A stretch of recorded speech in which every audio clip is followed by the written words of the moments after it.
We've now learned that Donald Trump's personal lawyer, Michael Cohen, plans to assert his Fifth Amendment rights against self-incrimination, known colloquially as pleading the Fifth or taking the Fifth, in the lawsuit filed against him by adult film actress Stormy Daniels. That's the one where Cohen was involved in a $130,000 hush money payment and possibly the coordination of physical intimidation of Stormy Daniels to keep her quiet, according to her assertion in the recent 60 Minutes interview.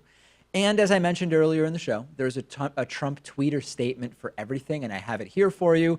Here's a nice little compilation from MSNBC. Remember, this is Trump's lawyer who will be pleading the Fifth. Here is Trump's past opinions about people who plead the Fifth. When you have your staff taking the Fifth Amendment, taking the Fifth, so they're not prosecuted. When you have the man that set up the illegal server taking the Fifth, I think it's disgraceful. Fifth Amendment. The mob takes the Fifth. If you're innocent, why are you taking the Fifth Amendment? Right. Fifth Amendment. Horrible. Horrible. He pleaded the Fifth, and that was the end. We never heard about him again. This is like Watergate, only it's worse. Because here, our foreign enemies were in a position to hack our most sensitive national security. That's, by the way, if you were watching that last one, that's Trump in teleprompter mode, where he goes between the chop full hand, like a paper and rock, paper, scissors, and the thumbs up, one word at a time. So that's teleprompter mode for him. Okay sign. Yes, of course, which I'm sure also is another one of his placating white nationalists. You heard about that, right? Oh, no. Yeah, where like that sign, the thumbs, the okay sign, not the thumbs up, is also some reference to white nationalists. Who even can keep track at this point? Anyway, long history of Trump's statements about remaining silent. He also once tweeted about Bill Cosby, tweeting, "I am no fan of Bill Cosby, but nevertheless some free advice, which is worth what people paid for it. If you are innocent, do not remain silent. You look guilty as hell."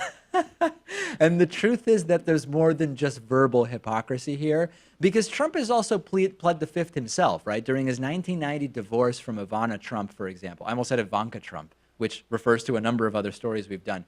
During his divorce from Ivana Trump, Trump also pled the Fifth. But hey, nobody's perfect. And the big story is not actually even Trump's hypocrisy. It's the legal implications here.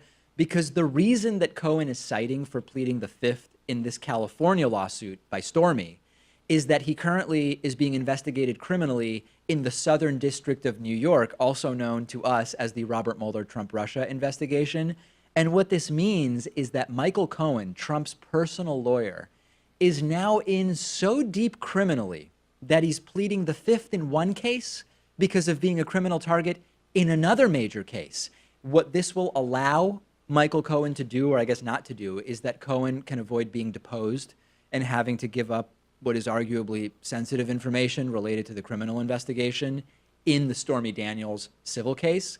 I do find it hilarious that all of a sudden now the Trumpists are flooding social media with comments that, hey, pleading the Fifth is not a guilty plea, as if that's really what they're concerned about when it's Trump slamming people for pleading the Fifth. And the truth is they're right, right? In a criminal case, pleading the Fifth is not only not an admission of guilt, you were also instructed by judges in criminal cases not to consider a defendant's pleading the Fifth in your evaluation of whether they are or are not guilty. In other words, they have chosen not to testify. It's not an admission of guilt. You can't include that in determining guilt or innocence. But there's another angle to this.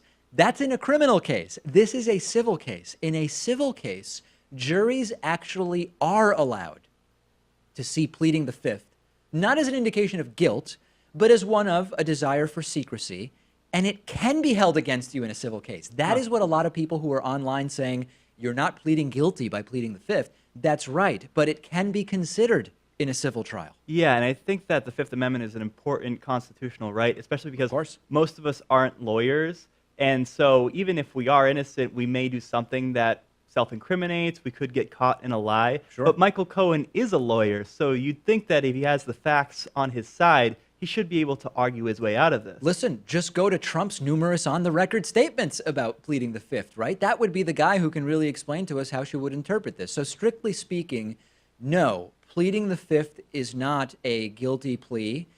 other than the fact that this is a civil case and it actually could be considered by the jury if it gets to that point. This guy is in a heap of trouble, and I would be shocked if he doesn't end up indicted at some point in the next several months.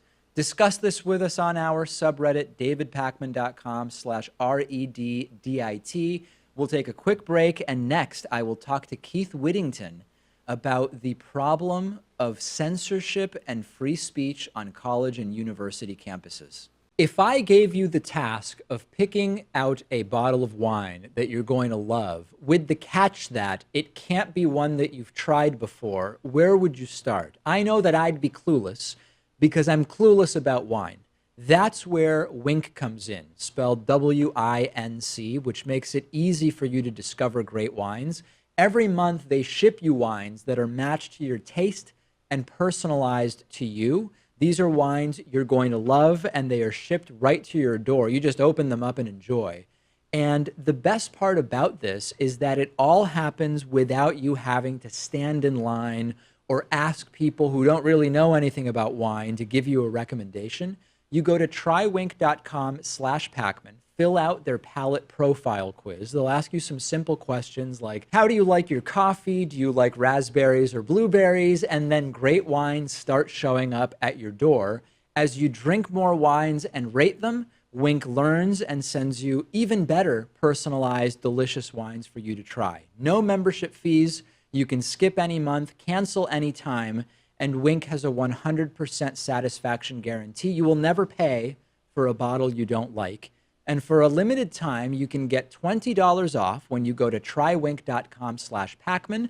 That is trywinc.com/Pakman for $20 off. Trywinc.com/Pakman.